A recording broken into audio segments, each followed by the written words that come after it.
Hey everybody, welcome back to Resin Rockers. We are going to be making a guitar out of resin using our 16-inch guitar mold and our 1-to-1 epoxy resin. I've got my resin and my hardener bathing. Obviously that is the most important step to all this. I'll show you how I do that. So I've got my A and my B bathing in warm water. I have switched the water out once to keep it warm. All right, so I'm gonna turn my scale on here, and I am going to be using my 5.5 ounce cup because that is my go-to.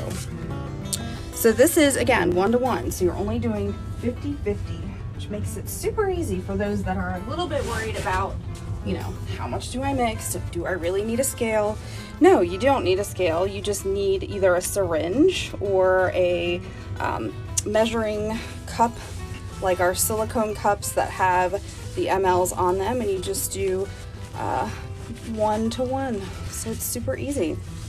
So I'm wiping off my bottles. I like to do that because I don't want to take any chance of any moisture getting into my resin. So I tear my scale and make sure it's at 0, and then I start to pour, and this is my hardener.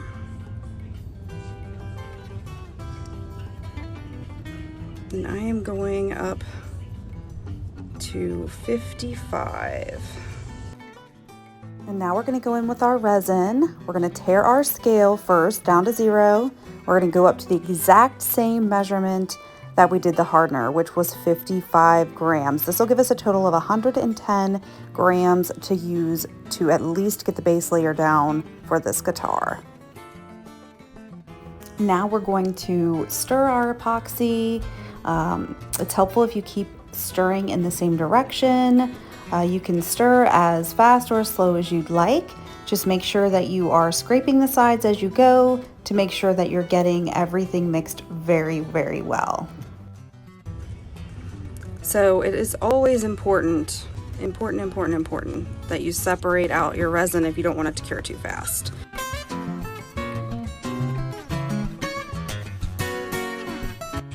But you also want to make sure that you're pouring it into a different cup before you pour it, because if your stuff is not mixed all the way, it could have a negative impact on it. So I'm going to use 3 cups because I want to do 3 different colors. I'm going for the wood grain look on this guitar. When there's a pearl with a color, if you guys are new to pigment or don't know too much about it, it changes when it hits the resin, which is awesome.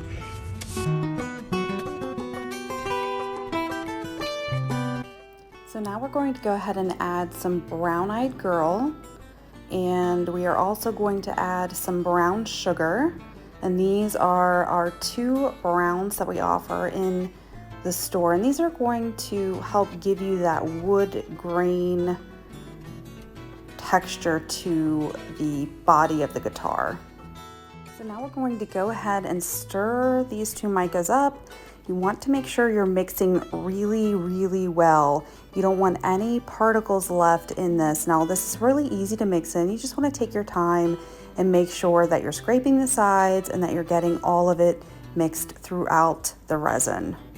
All right, so I'm gonna warm up my mold a little bit. That's just one of the tricks that I use to prevent any bubbles around these little details. Now, it's really, really hard to prevent in general. I'm probably going to spray it with alcohol also, just as an extra step to making sure that I can prevent any of those bubbles and those little details. It's just tough with something that has a lot of detail like this. But if you heat up your mold, that helps. And spraying it with alcohol also helps.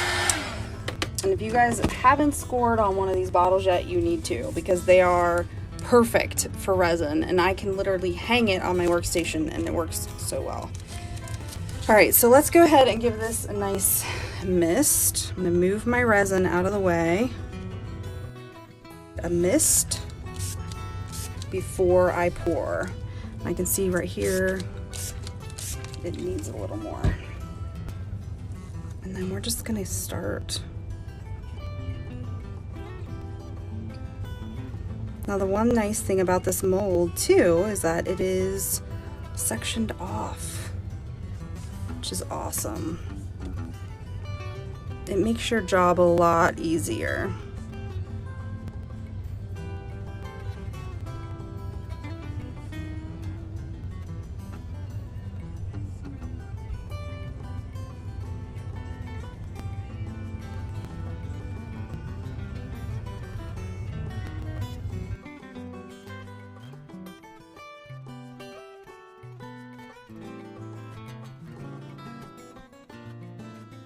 And this is a couple different tones of brown. This is more of a copper color in the middle here. And then the walnut just is so pretty, especially if you can mix the right amount of pigment to resin, because what I'm going after is that grain, like the wood grain look, and I think that I will be able to achieve that with this. So I'm just going in with my heat gun, getting a little bit of heat on there, keep it nice and warm, get rid of any of those surface bubbles. I'll let it rest and then I'll hit it with heat again. So for this part, I'm probably gonna wanna go in with a pipette and do it, just because it's very, very small. And this will take multiple layers, because I'll definitely wanna go in and give it one final nice layer when it's finished. So we'll definitely be doing that. All right, so for the outer rim, again, pipette probably going to be key on this one. I'll be going in with another coat to just kind of finish it off when I'm done.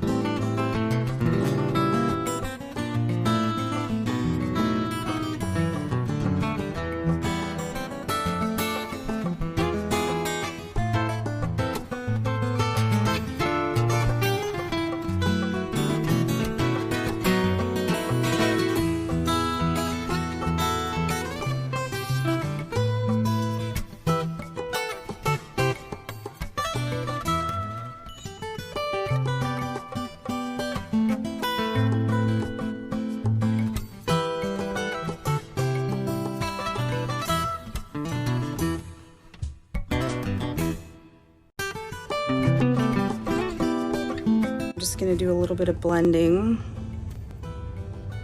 right here, just so there's not a harsh line.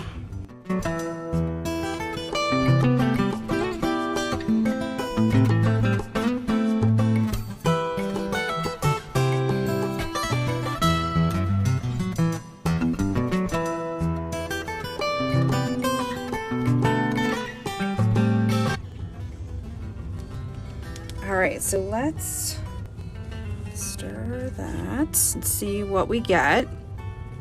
And again, I'm going to be going in with a pipette to get that in there, because that is a very fine space. Very, very fine space.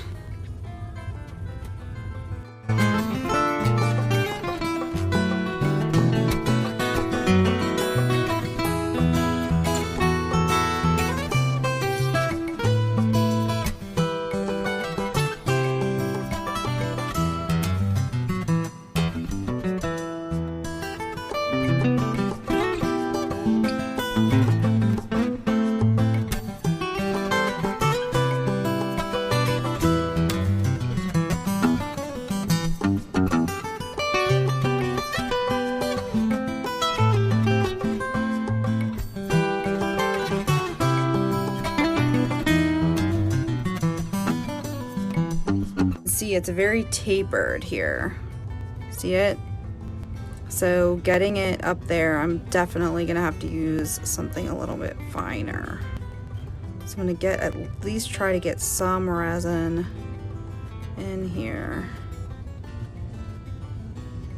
It's not gonna be a lot, but I just need enough. I'm literally just piping it as I go, just like a little tiny bit. So now we're going to do the exact same thing we're doing here, where we're pushing the resin up into those little strings. We're going to do the same thing from the top and push that resin down into those little crevices.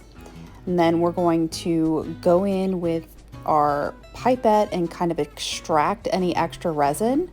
We're gonna hit it with a little bit of heat, and then we're gonna do some cleanup. So we're using a toothpick here, just going in if there's any drops out of place. Just remember, wood is porous, so it will help with that cleanup process. Here is a look one last time before it goes to the curing room, so you can see what it looks like as a whole in the mold with all the pigment and everything ready for the second layer. Now I did go back in and put one last clear layer on it, let it cure for another 24 hours. Now we're demolding it, and we will add the inlay behind the guitar, and I'm using a color shift chameleon pigment for this. So we're going to go ahead and dust it in. This is our peacock out of our bird collection, and I'm dusting it in first, and then I'm going to mix some with the resin, and then I'm going to pipe that in as well, just to give it some dimension from both sides. So once I get that piped in, I'm going to use my silicone stick, and I'm just going to work it into the tiny crevices, and this is what it looks like when it's finished. You can see that color shift going on with that peacock chameleon pigment. It is absolutely stunning. I could not be happier with this piece. I hope you enjoyed this. Follow and subscribe for more.